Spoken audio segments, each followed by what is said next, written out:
உங்களில் ஒருத்தனை இங்கே நிற்க வச்ச உங்களுக்கு நன்றி. வணக்கம். பிரசன்ட் மீடியாவுக்கு என்னோட வணக்கம்.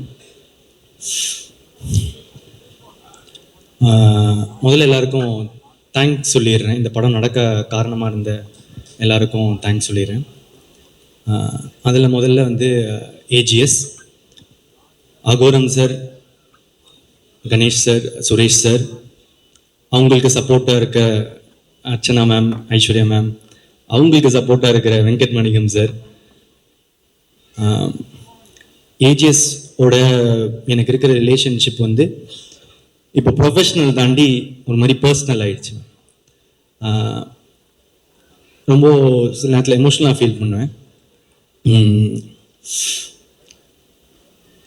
அது உங்களுக்கு தெரியும்னு நினைக்கிறேன், கன்வே ஆகும்னு நினைக்கிறேன். உங்களுக்கும் அதுதான் ஏன்னு தெரியும். எனக்கு ஹீரோவாக ஃபஸ்ட்டு வாய்ப்பு கொடுத்தவங்க ஏஜிஎஸ் தான். அதை தாண்டி ஒரு ரொம்ப ஹம்பிளாக, ரொம்ப கிரவுண்டடாக, ரொம்ப நல்ல மனிதர்களாக இருப்பாங்க. ப்ரொஃபஷ்னலாக பார்த்தா Aghoram sir is a man of words. சொல்கிறத செய்வார், சில நேரத்தில் படத்துக்காக சொல்லாததையும் செய்வார். இது எங்களோட 2வது அசோசியேஷன். இன்னும் நிறைய வந்துட்டே இருக்கும்னு நினைக்கிறேன். என் மேலே வச்ச நம்பிக்கைக்கு நன்றி. அடுத்தது என் கூட நடித்தவங்க, அவங்க ஃபஸ்ட்டு விஜய், சித்து அண்ட் ஹர்ஷத். ஆமாம்,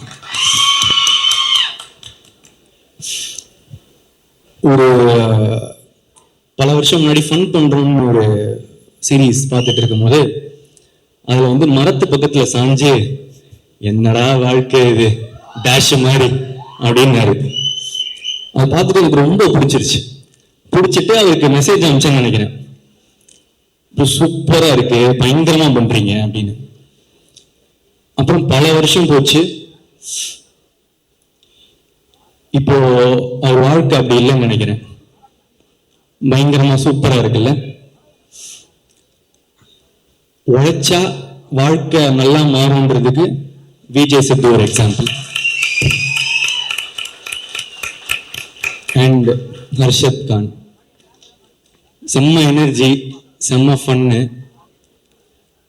ரொம்ப நல்ல பர்ஃபார்மர். நான் அவர் கூட நடிக்கும் போது தான் தெரிஞ்சது, நல்லா நடிக்கிறாரு, சூப்பராக இருக்காரு. All the best. அடுத்து ஹீரோயின்ஸ். லவ் டுடேக்கு ஹீரோயின்ஸ் பார்க்கும்போது எல்லாருமே கூட நடிக்கிறதுக்கு தயங்கினாங்க. போய் ஃபர்ஸ்ட் கோமாளி டைரக்டர் அப்படின்னு சொல்லுங்க சார் அப்படின்னுவாங்க. சூப்பர், எக்ஸைட்டடாக இருக்கு ஒர்க் பண்ண. யார் ஹீரோ அப்படின்னு கேட்டேன். நான் தான் ஹீரோ. டேட் என்ன சொன்னீங்க? மார்ச் தான் கொஞ்சம் கஷ்டமா இருக்கு, நான் கொஞ்சம் டேட்ஸ் மட்டும் பார்த்துட்டு சொல்லிட்டா அப்படின்வாங்க. ஓகே, இன்னொரு வெரைட்டி இருக்கும். இதுல பெர்ஃபார்மன்ஸ் ரொம்ப அதிகமா இருக்கு, நான் கொஞ்சம் கம்மி பெர்ஃபார்மன்ஸ், கொஞ்சம் ஈஸியா பெர்ஃபார்ம் பண்ற மாதிரி படமா பார்த்துட்டு இருக்கேன் அப்படின்னு. இது புதுசா இருக்கே அப்படின்னு பார்ப்பேன். ஆனா சில பேர் உண்மையா இல்லை சார், நான் கொஞ்சம் பெரிய ஹீரோவோட நடிக்க விரும்புறேன் அப்படின்னு சொன்னவங்களுக்கு எல்லாம் தேங்க்ஸ்.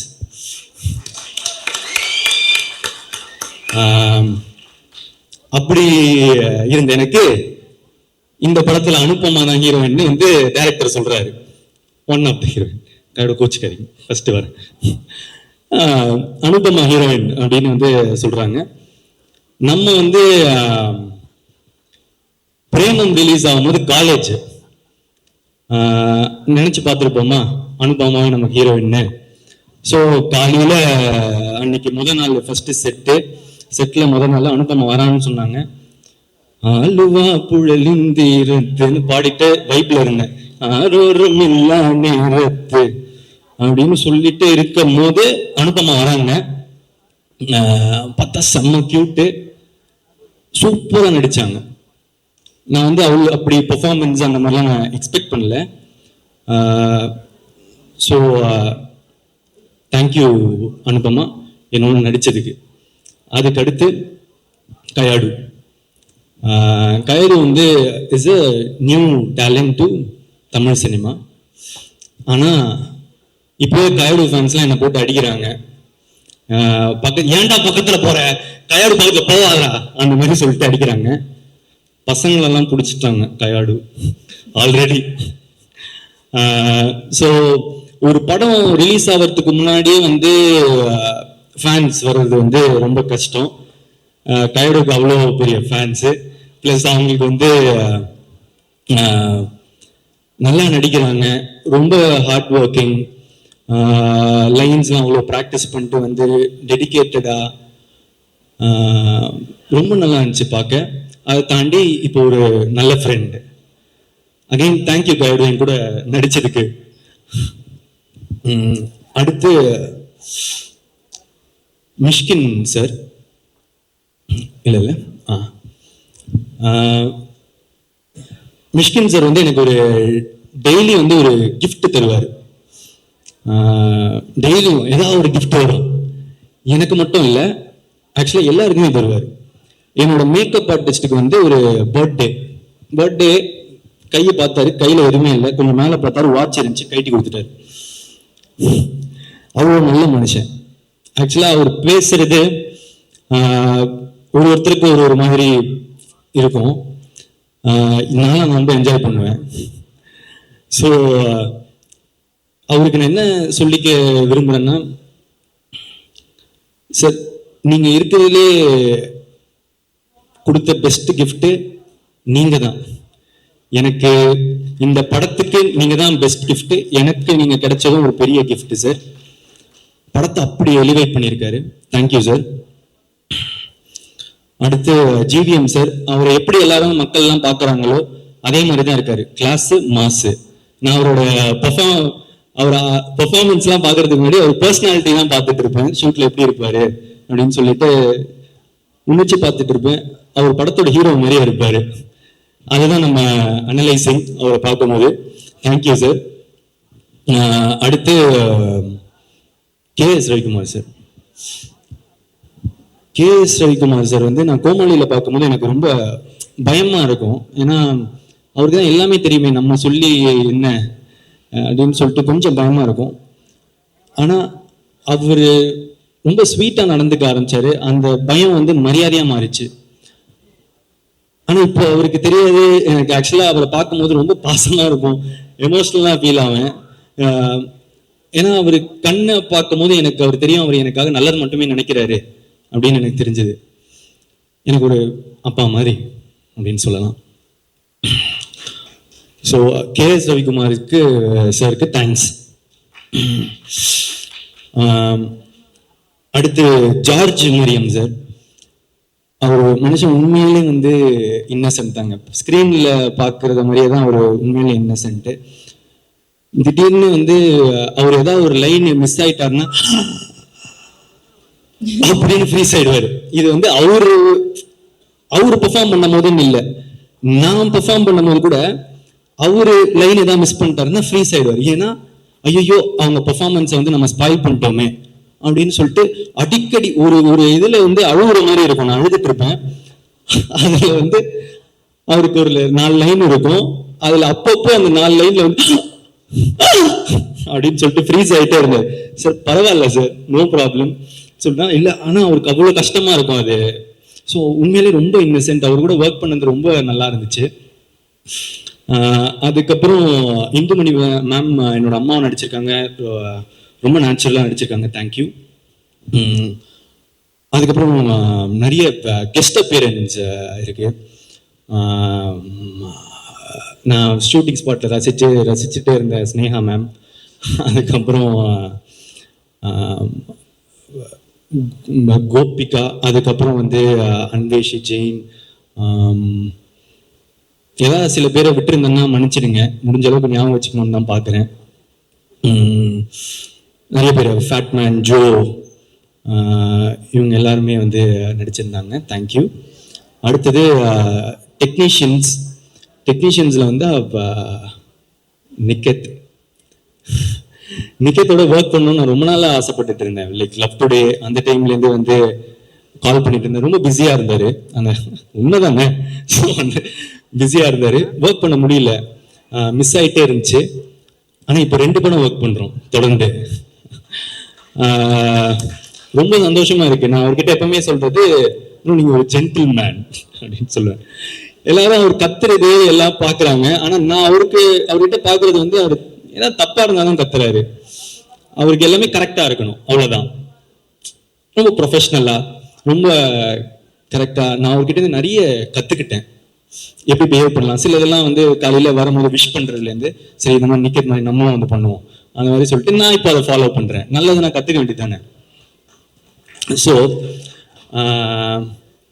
அதுக்கடுத்து பிரதீப் ராகவ் என்னோட எடிட்டரு. கோமாளி, லவ் டுடே, இப்போ டிராகன் 3 ட்ரெய்லரும் ஹேட்ரிக் அடிச்சிட்டீங்க. Extraordinary, thank you so much. எல்லைக்கு அடுத்து அது வந்துடும். ஆமாம், அடுத்து டிஓபி எடிட்டர். ஆமாம், லியோன் ஜேம்ஸ். நான் வந்து இப்போ மியூசிக் ட்ரெய்லரோ இல்லை நான் பார்க்குற ஃபுட்டேஜோ அதெல்லாம் பார்க்கும்போது அவர் ஒரு மாதிரி நெக்ஸ்ட் லீக் போயிட்டாருன்னு எனக்கு தோணிடுச்சு. அந்த மியூசிக்கோட சவுண்டிங்லேருந்து இதுலேருந்து எல்லாமே பயங்கரமாக இருக்கு. எனக்கு வந்து ஆல்பம் வந்து இப்போ ரொம்ப ஃபேவரட் ஆல்பம். உங்களோட பழைய காம்பினேஷன் வித் அஸ்வத், அதுவே எனக்கு அது ரொம்ப பிடிச்சிருந்துச்சு. ஆக்சுவலாக உங்கள் கோட் 2 ஆல்பம்லேருந்து எனக்கு ரொம்ப பிடிக்கும். அந்த இடத்துலேருந்து ப்ளஸ் அதுக்கு முன்னாடி நடந்த திமிரு காட்டாதடி, அது என்னோட one of the favourite song. Vicky bro உங்களோட combination. Thank you so much. I wish great for you. Yeah. And அதுக்கப்புறம் fight master Dhilip Subbarayan sir, Vicky master, first time என்னை ஃபைட் பண்ண வச்சதுக்கு தேங்க்யூ ஸோ மச். அண்ட் அதுக்கப்புறம் choreographers Brinda ma'am, Azhar, Sandy master, Anusha, Suren, எல்லாரும் உங்களோட எஃபர்ட்ஸுக்கு thanks. என்னோட நீங்கள் தான் எஃபர்ட் பண்ணணும். So thank you so much. அதுக்கப்புறம் லிரிசிஸ்ட், இங்க பாருங்க, என்ன பாருங்க, ஸோ விக்னேஷ் சிவன் சார் கிட்ட, ப்ரோ அப்படியே சொல்லிடலாம்ல, விக்னேஷ் சிவன் ப்ரோ கிட்ட நான் வந்து ஒண்ணுதான் அடிக்கடி சொல்லுவேன், ப்ரோ தமிழ் சினிமாவில் நீங்க one of the best lyricist அப்படின்னு வந்து அடிக்கடி நான் வந்து சொல்லுவேன். அவர் ஒருவேளை நான் அவர்கிட்ட பர்சனலாக சொல்றதுனால நான் சும்மா கூட சொல்றேன்னு நினைச்சுக்கலாம். அதனால தான் இதை மேடையில் சொல்லணும்னு விரும்பினேன். எனக்கு அவரோட பாடல்கள் ரொம்ப பிடிக்கும். அண்ட் முக்கியமாக எனக்கு இப்போ கொடுத்த ரைஸ் ஆஃப் த டிராகன், அந்த பாட்டை எழுதணும்னா நீங்கள் உங்களுக்கு என் மேலே பாசம் வந்தாலும் இல்லை என்னை ரசித்தா மட்டும்தான் எழுத முடியும். Thank you so much. யாருன்னு இப்போ தெரியாது, பேர ஊரு கத்தும் ஒரு நாள் அப்படின்னு நீங்கள் எனக்கு வந்து எழுதினது, thank you. And all the elevation BGM Leon கொடுத்ததுக்கு thank you so much. And Vicky bro பற்றி டைரக்டராகவும் சரி ஃப்ரெண்டாகவும் சரி இன்னும் நிறைய பேசணும். அதுக்கு வந்து வேற ஒரு மேடை சீக்கிரமாக ஒன்று வரும். ஸோ அங்கே மீதி. அடுத்து கோசேஷா. யா, அதில் எனக்கு ரொம்ப நீங்கள் எழுதின இதுலேயே ரொம்ப ஃபேவரட்டான லைன் வந்து, ஒன்னை ரசிச்ச எனக்கு எது வேணும், ஒன்னு நேசிச்ச எனக்கு எது வேணும், உன்னை நம்பி நான் கிடந்தேனே எனக்கு இன்னும் வேணும். எப்பேற்பட்ட வரிகள். ஸோ நம்மளோட ஃபேவரட் லைன் அது. Thank you so much again. அதுக்கப்புறம் அப்பல்லோ, ரொம்ப புது talent. Thank you again. Lyricist, singers, அப்பா அனிருத் சார், இவ்வளோ உங்கள் பிஸி ஷெட்யூலில் எங்களுக்கு அந்த பாட்டை ரொம்ப ஸ்வீட்டாக பாட்டு கொடுத்தது, it means a lot. Thank you so much. And Sid Sriram sir, எனக்கு வந்து என்னை விட்டு உயிர் போனாலும் கொடுத்தீங்க. டைரக்டருக்கு வந்து கதைப்பொம்மா கொடுத்தீங்க, இப்போ எங்களுக்கு வந்து வழித்துணையை கொடுத்துருக்கீங்க. தேங்க்யூ. அதே பாட்டில் சஞ்சனா பாடியிருக்காங்க, ரொம்ப நல்லா பாடியிருக்காங்க. தேங்க்யூ. அப்புறம் இந்த ஒரு பாட்டு இன்னும் ரிலீஸ் ஆகலை. டைரக்டர் வந்து என்கிட்ட வந்து ஒரு டிவைனான வாய்ஸ் இருந்தால் நல்லா இருக்கும் அப்படின்னு சொன்னார். யுவன் சார் விட்டா வேற யாருங்க? ஸோ வந்து யுவன் சார் எங்களுக்காக ஒரு பாட்டு பாடியிருக்காரு. தேங்க்யூ. அதுக்கப்புறம் வேற என்ன பாட்டு?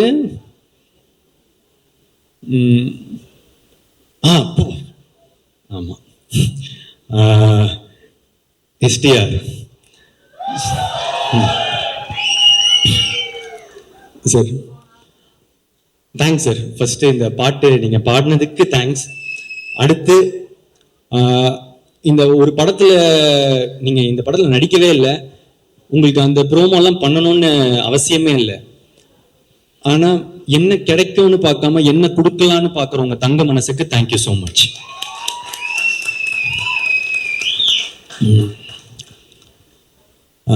எப்பவுமே எனக்கு ஒரு சப்போர்ட்டா இருந்திருக்காரு. எனக்கு யூஸ்வலா நிறைய பேர் கால் பண்ணி விஷ் பண்றது தொடர்ந்து அதெல்லாம் இல்லை. எனக்காக எப்பவுமே சப்போர்ட் பண்ணி எனக்காக விஷ் பண்ணிட்டு இருக்காரு. Thank you sir.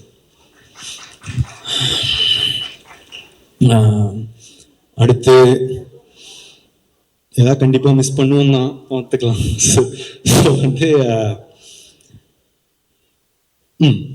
Assistant directors thank you. அதுக்கப்புறம்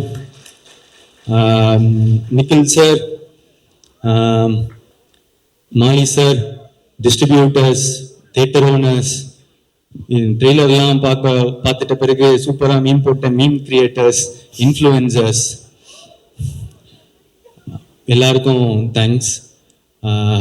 பிரஸ் அண்ட் மீடியாவுக்கு தேங்க்ஸ்.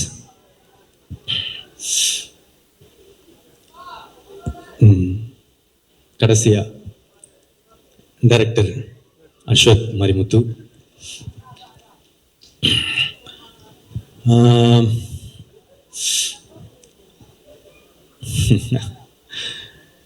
10 வருஷம் ஒரு மாதிரி நட்பா நிறைய ஓடுது. என்னன்னா சரி ஃப்ரெண்டு கூட படம் பண்ணுறோம் அப்படின்றது தான் ஃபஸ்ட்டு மைண்ட் செட்டாக இருந்துச்சு.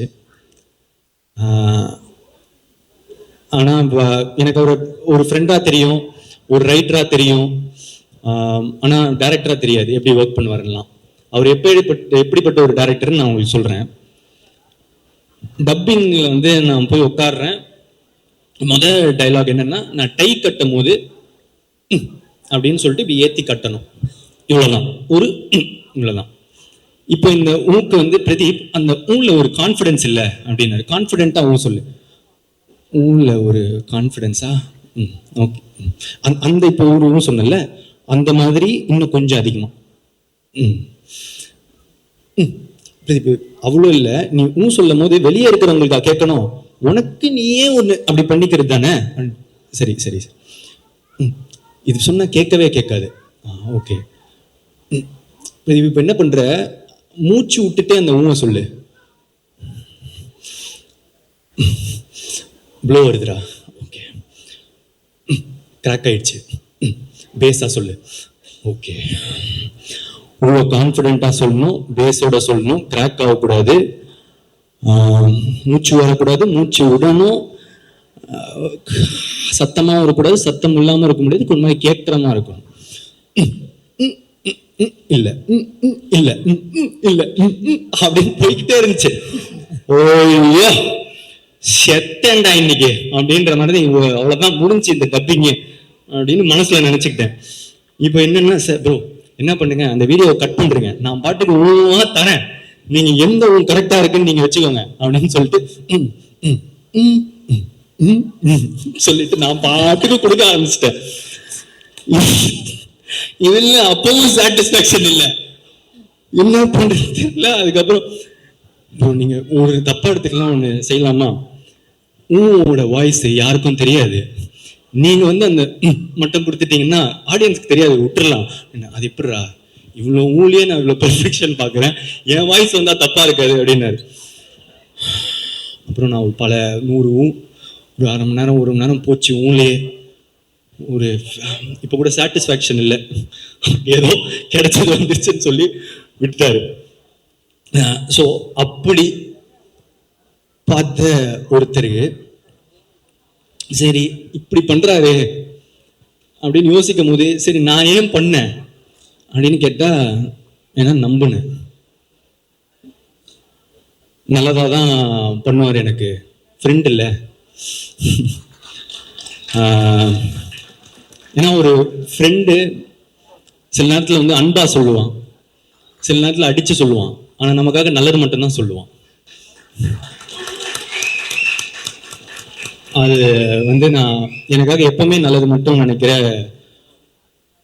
அஸ்வத், எனக்கு அஸ்வத் ப்ரோ. நான் எப்பவுமே ஒரு ப்ரோன்னு கூட சொல்றாரு என்ன, ஏன்னா அண்ணன்னு கூப்பிட்டா கொஞ்சம் வயசு அதிகமா இருக்கும்டா, அந்த மாதிரிலாம் பொண்ணு முன்னாடி கூப்பிடாத அப்படின்றாரு. சரி அதனால ப்ரோன்னு சொல்றாரு. ஆனா எனக்கு வந்து உண்மையிலேயே என் மனசுலேருந்து நான் என்னைக்குமே ஒரு அண்ணாவை தான் பார்க்குறேன். தேங்க்ஸ்ண்ணா.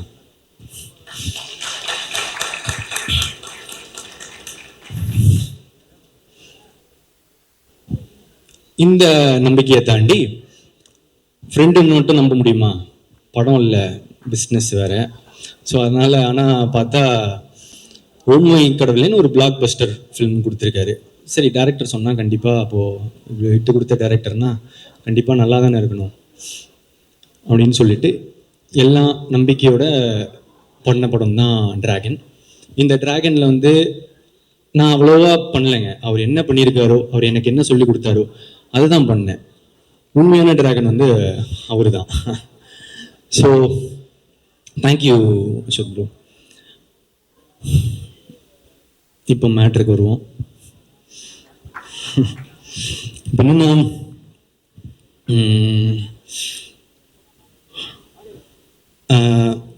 இந்த ட்ரெய்லர் பார்த்துருப்பீங்க. டிராகன் என்ன சொல்றான், அரியர்லாம் கொரியர் மாதிரி அது பாட்டு வந்துக்கினே இருக்கும், நம்ம சைனை போட்டு அனுப்பிச்சிக்கினே இருக்கணும் அப்படின்ற மீட்டர் தான் இந்த படமா உங்களுக்குலாம் தெரிய வரும். ஆனா பிரதீப் என்ன சொல்றான், அரியர் மாசு இல்லை, படிச்சாதான் மாசு. ஏன்னா நான் இதுக்கு முன்னாடியே வந்து சொல்லியிருக்கேன் ஒரு மேடையில், ஒரு டிகிரின்றதும் ஒரு படிப்புன்றது எவ்வளோ இம்பார்ட்டன்ட்னு.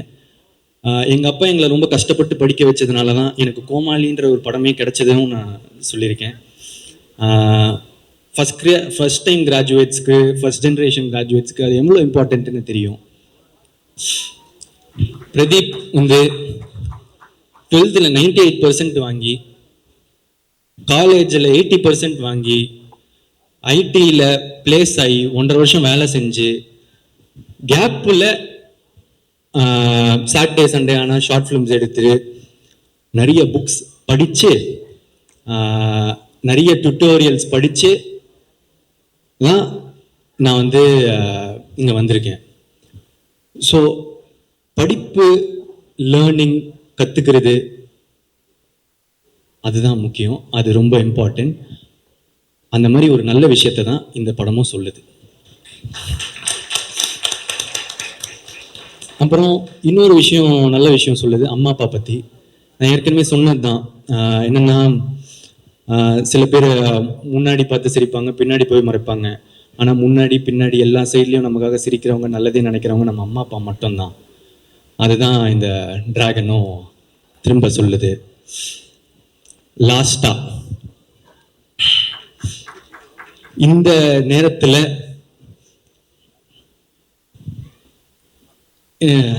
சில பேர் வந்து என்ன நம்மளை வந்து அடிக்கவும் செய்கிறாங்க. அதை நான் பார்த்துட்டு தான் இருக்கேன். அது யார், எதுக்கு, அதெல்லாம் அதுக்குள்ளே போவேன்னா. ஆனால் அவங்களுக்கெல்லாம் நான் ஒன்று தான் சொல்லிக்க விரும்புகிறேன்.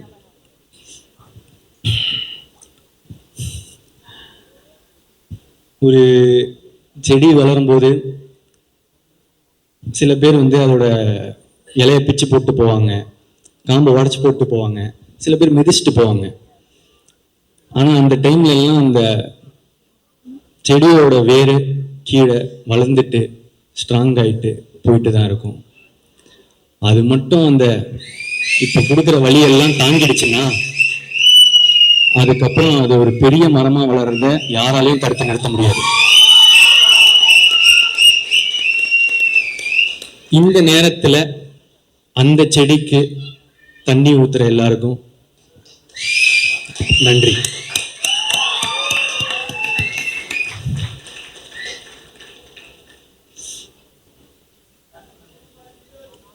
நல்லதே நடக்கும். தேங்க்யூ.